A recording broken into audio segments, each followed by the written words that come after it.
Sanction मिलती है तो ये बननी चाहिए। तो सर अपने बात करते हैं प्रधानमंत्री योजना मकान आए थे तो बहुत गरीब लोग इनसे वंचित रह गए थे गुरुजी, इसके बारे में क्या मुद्दे रहेंगे आपको जो वंचित रहेंगे? प्रधानमंत्री आवास योजना में मेरा मानना है 90 से ऊपर लोगों को आवास मुहैया हो गया है।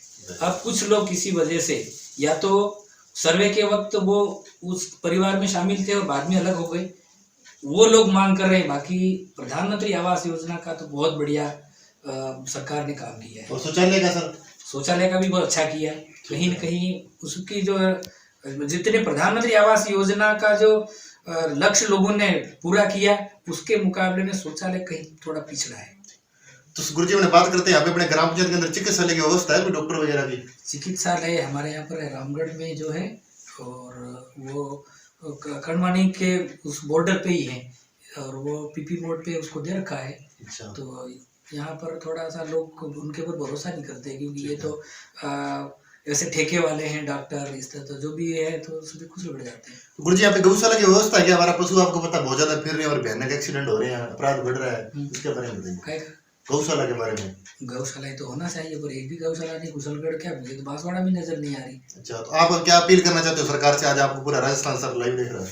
नहीं, गौशालाएं तो मैं चाहता हूँ कि हर ब्लॉक में यानी पंचायत समिति स्तर पे गौशाला होनी चाहिए, पर वो कहीं है ही नहीं। मैंने तो दाहोद में 2 गौशाला जाके दर्शन किए, मुझे ये लगा कि मैं कहीं न कहीं या तो मेरे गांव में 5 गायें एक ऐसा मकान बना करके गौशाला के रूप में मैं वो करूं, ऐसा मैं महसूस करता हूँ। बहुत बढ़िया चीज़ है गौशाला। सर अपने बात करते हैं जैसे नशे पे, छोटे छोटे बच्चे जो 15 साल के 20 साल के नशा कर रहे हैं, नशे की चपेट में आ रहे हैं, पतन की ओर जा रहे हैं, इसकी वजह से इनकी जो स्थिति है मानसिक बिल्कुल डाउन हो रही है गुरुजी, आज तक बिल्कुल डाउन हो रही है। तो नशे के बारे में क्या कहना चाहते हो अपने ग्राम पंचायत को? नशा तो बिल्कुल होना ही नहीं चाहिए। सामाजिक जब जो कोई समारोह होते हैं, शादी ब्याह है, तो वहाँ पर हमने कई बार कहा कि आप लोग यदि ये नशा करोगे तो आप क्यों ना भी करेगी। तो यहाँ पर जब आप अपने घर पे करो तो करो, स्वतंत्र है, लेकिन समाज जब इकट्ठा होता है वहाँ पर किसी भी प्रकार का कोई भी नशा नहीं होना चाहिए, क्योंकि उसका असर अपने बच्चों पे जाएगा। एक बार लत लगी तो फिर कभी वो छोड़ेगा ही नहीं। तो सर अपने माननीय सीएम साहब हैं अशोक जी गहलोत, उन्होंने गाइडलाइन जारी की है कि सर मृत्यु भोज बंद होना चाहिए, तो आपके क्या ख्याल रहेंगे इसके बारे में? मृत्यु भोज बंद होना चाहिए, तो सीएम साहब का अच्छा सुझाव है। फालतू है ये तो, अब कौन खाता है कौन नहीं खाता है। और वैसे हमारे यहाँ पर जो एक 2 समाज है, 2 भाग है समाज में, एक भगत समाज है और एक भगत नहीं है। तो जो भगत है वो तो खाते ही नहीं है और जो भगत नहीं है वो खाते हैं। और दूसरा जो पहले क्या है, वो बकरे वगैरह में पहाड़े ये भी करती थी, लेकिन वो सिस्टम जब मतलब 20-25 साल पहले हुआ करता था ऐसा, लेकिन वो बंद हो गया है। और उसमें अगर गवर्नमेंट थोड़ा प्रतिबंध लगा दे तो कोई दिक्कत ही नहीं है, उसमें होना चाहिए। तो सर अपना राजनीति परिचय दीजिए।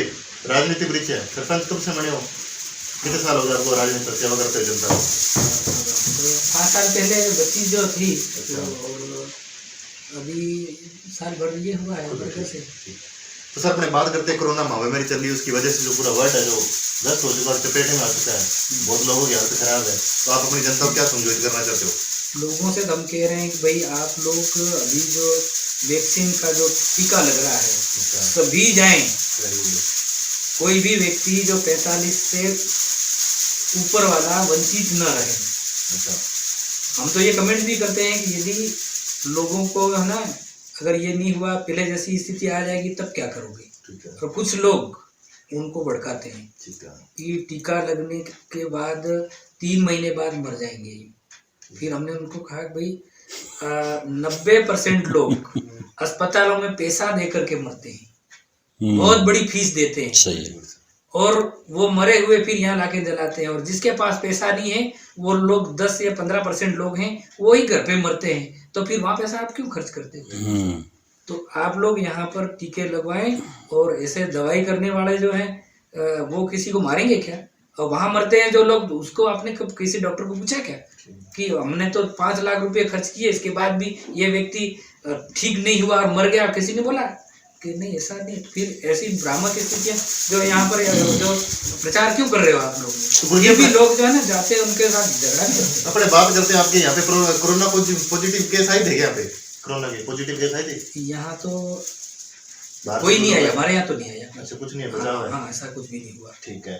तो सर डीडी समाचार चैनल के अंदर 10 मिनट टाइम देने के लिए बहुत धन्यवाद गुरुजी आपका। Thank you sir, thank you. Sarpanch साहब धन्यवाद आपका बहुत बहुत 10 मिनट टाइम देने के लिए। धन्यवाद। ओके, कैमरामैन मनीराम भट्टी के साथ सुनील खिची की रिपोर्ट। आप देख रहे हैं डीडी समाचार न्यूज चैनल। आज हमारी टीम पहुंची डीडी समाचार की ग्राम पंचायत ककनियावासी, तो पंचायत समिति कुशलगढ़, जिला बांसवाड़ा। सरपंच है जो यहाँ के श्रीमती मिठू देवी से खास मुलाकात करने मंच जो इनके जनप्रतिनिधि हैं नानू राम जी दामोर से। तो सर नमस्कार हमारी टीम की तरफ से बहुत बहुत नमस्कार सर। ठीक है। तो सरपंच साहब बहुत बहुत नमस्कार हमारी टीम की तरफ से और डीडी समाचार के अंदर स्वागत है आपका। थैंक यू, धन्यवाद। धन्यवाद। ओके। तो सरपंच साहब आपको पता है चुनाव तो आपने लड़ दिया, विकास के मुद्दे और एजेंडे ग्राम पंचायत के बहुत ज्यादा होते हैं। एक एजेंडा शिक्षा एक वो शेरनी का दूध है जो पिएगा वही दौड़ेगा। तो शिक्षा के स्तर में क्या करना चाहते हो गुरुजी आप? शिक्षा के क्षेत्र में तो यहाँ ज़्यादा से ज़्यादा उनका जो स्टाफ है वो पूरा होना चाहिए। अच्छा, स्टाफ की कहीं कहीं कमी की वजह से, और अभी दूसरा जो पोषाहार उसमें वो उलझे रहते हैं, ठीक तो है। इस वजह से जितना पढ़ाई होना चाहिए वो नहीं हो पाती है। अच्छा। तो स्कूल में यदि स्टाफ पूरा होगा Very good, तो sir. उसमें पढ़ाई का जो स्तर है वो सुधरेगा ठीक है। और अच्छा मतलब उसमें विकास होगा। तो सर अपने जो स्कूल है कौन सी कक्षा तक है? हमारा स्कूल जो है मिडिल स्कूल है, 8वीं तक का है। 8वीं तक है। हाँ सर। तो सर पढ़ाई कैसी चल रही है वहाँ पे बच्चों की? ये पढ़ाई तो चल रही है अभी, ठीक है। लेकिन लड़के जो हैं पिछले जो कोरोना के चक्कर में रह गए तो कहीं न कहीं लापरवाह, उनके दिमाग में ये रहता है कि अब की बार वैसे ही प्रमोशन मिलने वाला है। तो जो समझदार बच्चे हैं Very good. वो और मेहनती जो आगे कुछ करना चाहते हैं वो तो नियमित कक्षाएं अटेंड करते हैं, ठीक है। परंतु जो कहीं जो है तो उसमें 70% जो लड़के आते हैं और 30% कहीं कहीं डिस्टर्ब होते हैं। तो सर बात करते हैं यहाँ की जो जनता ने एक मान सम्मान बख्शा है सर, एक नारी का तुम बख्शा है सर, बालिका शिक्षा के बारे में क्या विचार रहेंगे आपके? ये बालिका शिक्षा तो उस लड़के और लड़की के समान होना ही चाहिए, वेरी गुड सर। और उसके साथ भेदभाव तो गलत है। अच्छा, तो पहले यहाँ लड़कियाँ नहीं पढ़ रही थी, लेकिन अब लड़कों के लगभग अभी यहाँ का रेशा है जो है 60-40 का है, तो उसमें और भी 10% और इजाफा हो तो बहुत बेहतरीन होगा। ठीक है। तो सर जो सरकार से योजना आती है बालिकाओं को मिल नहीं पाती, तो सर आपके क्या मुद्दे रहेंगे इस पे? बालिकाओं को तो जो कहीं न कहीं मतलब कोई कमी रह जाती है, वो उसमें जो कागज वगैरह उसकी कंप्लीट नहीं कर पाते हैं या फिर इस वजह से, बाकी तो कहीं दिक्कतें नहीं आ रही है। ठीक है। तो सर अपने बात करते हैं विकास की। तो आपने जो विकास कार्य करवाई सर वो वित्त करवाई आज, जो विकास कार्य करवा दिया आपने? तो सर हमने तो पिछली बार ठीक है।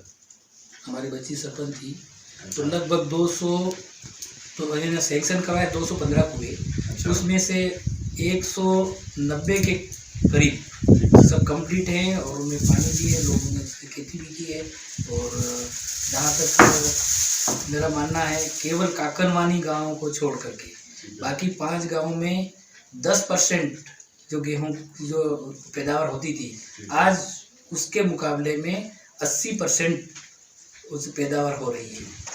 तो सर अपने बात करते हैं, जैसे आपको पता है पानी की बहुत ज्यादा समस्या, यहाँ के गरीब लोग बहुत ही दुखी हैं। जल है तो जीवन है, पानी के बाद कुछ भी नहीं है। 1947 को गुरुजी अपना देश आजाद हुआ, जब से जिला प्रमुख प्रधान भी रह चुकी, समस्या कोई समाधान नहीं हो पा रहा। तो सर आपने क्या मुद्दे रहेंगे आप इसके बारे में? सर अभी तो जगह जगह छोटे छोटे ये एनीकट बनने चाहिए और तालाबड़ी जहाँ बननी चाहिए, अर्धन चेकडिंग बनना चाहिए। और हमारे यहाँ पर जैसे भैरी पंचायत की जो बात करें तो यहाँ 6 गाँवों में जो है वो भूमि जो राजस्व भूमि के अपेक्षा वन विभाग की भूमि 60% है। तो यदि वन विभाग की जमीन में चाहे वन विभाग बनाए चाहे अपने को अनुमति दें, तो वहाँ पर इतनी साइडें जो है वहाँ बहुत अच्छे एनीकट, तालाब और चेक डैम वगैरह वहाँ बन सकते हैं। तो उससे पंचायत में और किसी योजना से पानी की आवश्यकता ही नहीं है, इतना मतलब यहाँ पर स्कोप है। पर अब इसकी क्रियान्विति अगर हो जाती है तो हो नहीं रही है। तो सर आप देखा बिजली की क्या समस्या आ रही है बहुत ज्यादा इधर? बिजली तो सब पहले जैसा तो नहीं है, तो बिजली में काफ़ी सुधार हुआ है। पर उसमें क्या बिल कई लोगों के बहुत ज़्यादा आ जाते हैं तो लोग फिर भर नहीं पाते हैं। वजह यह है कि यहाँ दिवाली से लेकर के और होली तक बिजली का उपयोग खेती में होता है। इसके बाद यहाँ पानी समाप्त हो जाता है, खेती का हिसाब खत्म। ठीक है। तो फिर वो पैसा जो फालतू उनको भरना पड़ता है तो वो थोड़ा बोझ महसूस करते हैं। अरे अपन 4 महीने जो है वापरते हैं और 12 महीने का अपने को उसका बिल जमा करना पड़ेगा। मुझे अपने बात करते हैं सड़कों की हालत बहुत ही ज्यादा नाजुक है, यहाँ टूटी फूटी पड़ी, उसके बारे में क्या मुद्दे रहेंगे आपके? अब सड़कें तो बननी चाहिए पर बन नहीं रही है। अच्छा, तो सर आप यहाँ के सरपंच हो, यहाँ के मुख्य हो, बॉलीवुड राजा हो यहाँ के, तो आप क्या करना चाहते हो इसके बारे अब में? हमने तो हमारी तरफ से तो लिख करके एक्शन साहब को, कलेक्टर साहब को, एसडीओ साहब को और एमएलए साहब को, इनको हमारे यहाँ से लिख करके हमने तो भिजवा दिया। अब हमारा जो फर्ज था हमने वो पूरा कर दिया। अब ये चीज़ें तो जयपुर स्तर की है, जिला स्तर की है,